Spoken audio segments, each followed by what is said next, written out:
Magandang araw po mga kalingap. At ngayon po ating bigyang reaksyon itong reaksyon po ni Papa Bear. Regarding kay Biancy, bakit po umurong si Biancy po. At ayun ang ituloy, no, ang tulpuhan. Sa balak po ng team ng Rapid Tulpo Reaction na magpadait, pero parang ayaw na ni Biancy. Tama na raw at lalo lumalala ang sitwasyon, mga kaibigan. So ito yung video po at ipong panoorin yung ilang pahayag ni Papa Bear, mga kaibigan. Bakit nga ba biglang umurong itong si V at ang pamilya niya dito kay Rafi Tulpo in Action? Bakit kaya? Bakit? Yun yung tanong ko eh. At eto, sablay siya sa sinabi niya dito, guys. Ang tanong po ni Papa Bear po, bakit na po inurong itong pagpunta nila Rapid Tulpo in Action, yung staff, yung team dito po sa Cam Norte, parang umayaw, no? Parang umayaw po si Biancy at ang kanyang pamilya na wag na daw pong ituloy, mga kaibigan. So ito yung tanong po ng mga ibang reactor, bakit umayaw si Biancy. No, eto, pakinggan natin ha. Sablay siya dito. Okay, bibigyan ko lang ng diin to at bibigyan ko rin ng reaction. Okay? Eto sinabi niya dito. Po ay reaction po, mga kaibigan. Kung baga sa opinion lang po ito ni Papa Bear po, mga kaibigan. Ito pong pag-ayaw ni Biancy po na kung baga sa po, pagpatuloy po yung investigasyon. Parang umayaw po sila Biancy po, mga kaibigan. Ito yung video po, mga kalinga po. Panoorin po natin. Ano po, na po sana natin ito dito. Ano pong ibig sabihin niya, ma'am? Last episode na po sana ito ng sa Rafi Tulpo in Action kasi mas lalo po talagang lumalala eh. Last episode na po yun. Sinong ganahan na pumunta ng daet, bagay ganon. Diba? Kung ganyan po ang mungkahi. Ano yan? Tumili mo? Wala na kape? Wala na? Bakit wala ka ng puro dyan? 85 gram po. 85 gram. So yan po ha. Parang kumbaga sa po, umayaw na po ang pamilya ni Biancy po na ipagpatuloy ang investigasyon. No, sila man ang lumapit sa Rapid Tulpo in Action. Sila po humingin tulong, iba't gayon, parang umayaw na. Anong reaction po dyan ni Papa Bear, mga kalingap? Panoorin po natin yung kanyang reaction. Narinig nyo? Last episode na sa Rafi Tulpo in Action kasi mas lalo lang lumalala. Ngayon, Tingnan sa Bisaya. kanin? Parang po tumaya. Tumaya ba? Tawag sa bisaya. Malagkit yan? O hindi? Kutsara? Tumaya kami. Ayaw na po kasi parang lalo na po lumalala ang isyu. Walang lalong lumala. Daw po yung sabihin, lalo pang kumala. Hindi mo tapos. Paano? Alam na vlogger yung nilapitan, siyempre normal yun. Sa halip na matigil yung content, i-vlogger ang nilapitan, parang tayo din. Ganun. Pag na-i-vlog, lalong talagang hindi matapos yan, issue na yan. Yun, no? Ikaw gumawa niyan. Ha? Parang Hindi yung bahay ko. Ayos, ano? Malagkit to? Kitan, may maalat. Ayos, ano? Ayun tayo, mga kaibigan. tumaya. Putumaya. Putumaya. Yan, o. Sarap yan. Diba? Tuloy tayo. Di ba nakakatawa na nakakainis yung sinabi niya na yun. So parang kasalanan pa ng Rafi Tulpo in Action kasi mas lalong lumala. Parang ganun yung sinabi niya, di ba? Parang ganun yung lumalabas. Sa totoo lang. Di ba? Yung binitawan niya na yun na salita, hindi niya alam na pwedeng maka-apekto rin sa Rafi Tulpo in Action. Di ba hindi nag-iisip? Yan yung sinasabi ko, kaya sinabi ko na, tinatawag ko na biyan kasi bias in bobo. Hindi nag-iisip kung ano yung sasabihin. Ayan, ang mahirap eh. Di ba may mga nasa likod to na mga sponsor, mga... Di ba? Bakit hindi nila tinuruan kung anong sasabihin? Nawalang gana si Tulpo in Action. Parang sila napahiya doon eh. No? Siyempre mo sinabi ni Bianci na lalong lumalala yung issue. Parang walang nagawa ang Rapi Tulpo. Di pa nga tapos eh. Tuloy yung attorney nagalit. Ba't ganun? Kayo naman lumapit.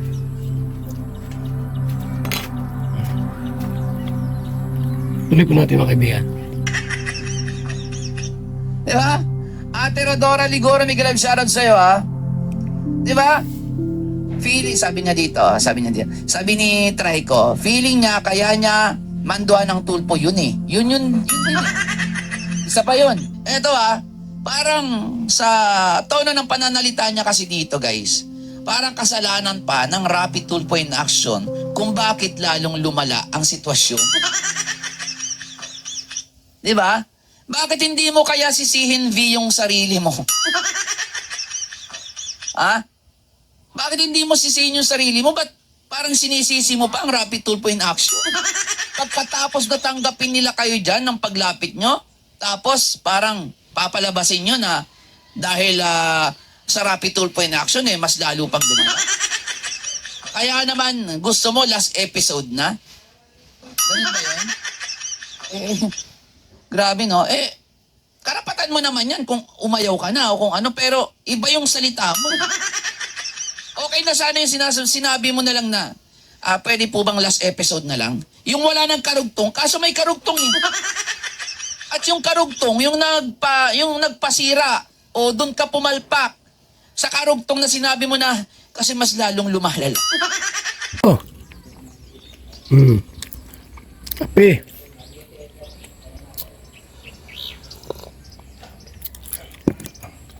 Yan o. Tumaya. Tumaya.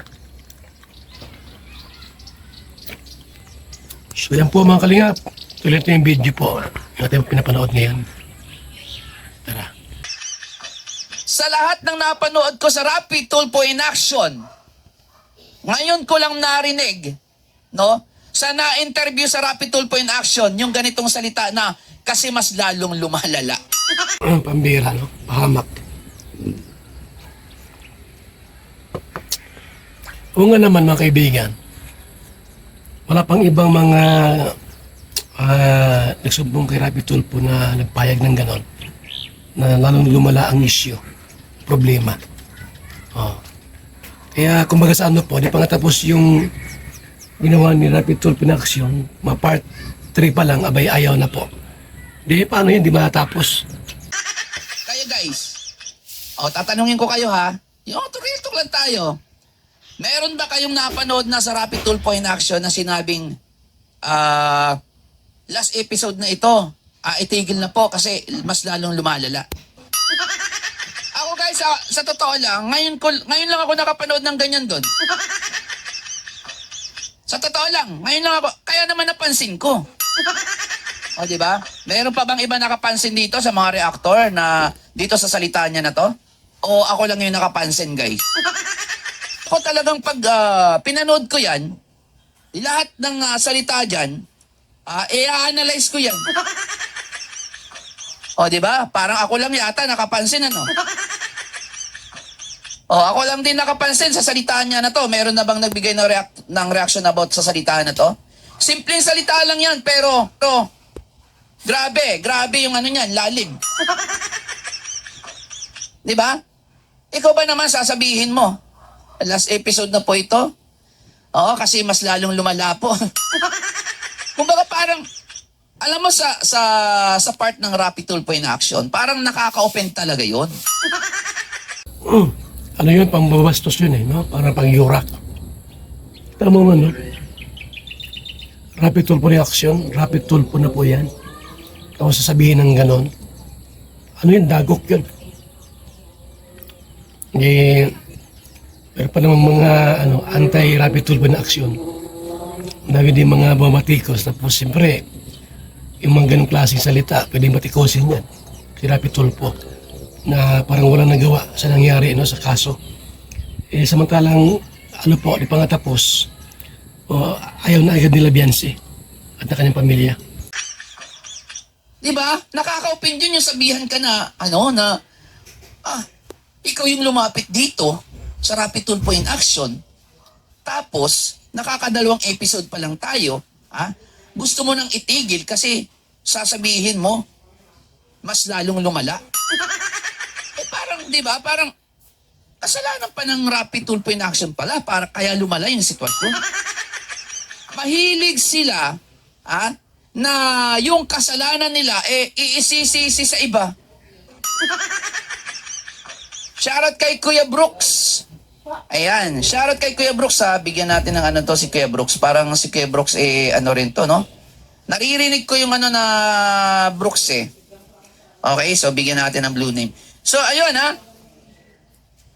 kung ikaw, may utak, at alam mo yung mga sinasabi mo, hindi mo sasabihin yan kasi makakasakit ka ng damdamin. Ibig sabihin, nagsasalita ka nang hindi mo iniisip kung ano yung magiging damdamin o kung ano yung magiging dating doon sa mga taong kinakausap mo.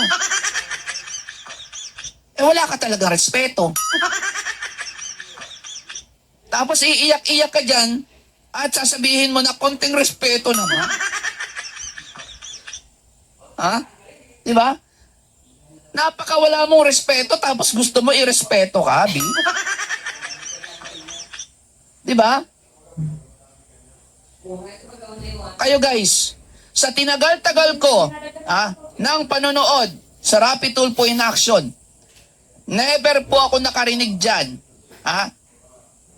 na last episode na po kasi mas lalo pong lumala. Wala po ako naririnig na ganun. Dito lang sa babaeng to. Ay matindi. Napakatindi talaga nito. Diba? Shoutout po sa mga Team Kalingap na nandito po. Ayan sa kapatid po ni Kuya Val, si Kuya Brooks. Mega love shoutout po. At sa lahat po ng nandito. No? So, ayun. Hindi siya nag-isip. Tingnan nyo simpleng salita lang yon, konting salita lang yon, pero napakalaki ng damage nun kung susumahin natin. Kung paano siya sumagot, no? Halatadong walang respeto. Kahit kay Kuya Bal na kung paano sumagot yan di ba? Kitang-kita nyo. Yung mga linyahan niya ng pagsagot doon, ibang-iba na po sa dati. Kasi nung dati, wala pa sila, kailangan pa nila ang Team Kalingap. Yun ang masakit dun Kapag may kailangan ka, mabait ka. Okay? Pag yung kailangan mo, nakuha mo na, ganyan ka na. So mga Kalingap, salamat po. Yun naman tayong ating reaction video. At salamat po sa inyo pag-tune in, nanonood sa ating mga vlogs. At reaction video po mga kaibigan. At syempre sa ating pong project na apartment type na bahay.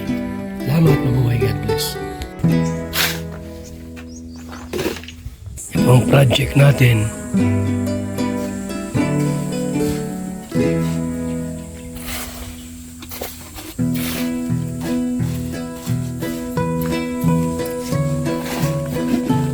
Yan.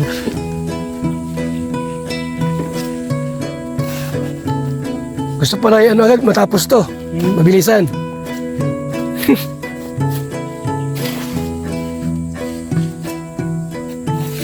May mga delivery bakal at saka simento. Ngayon?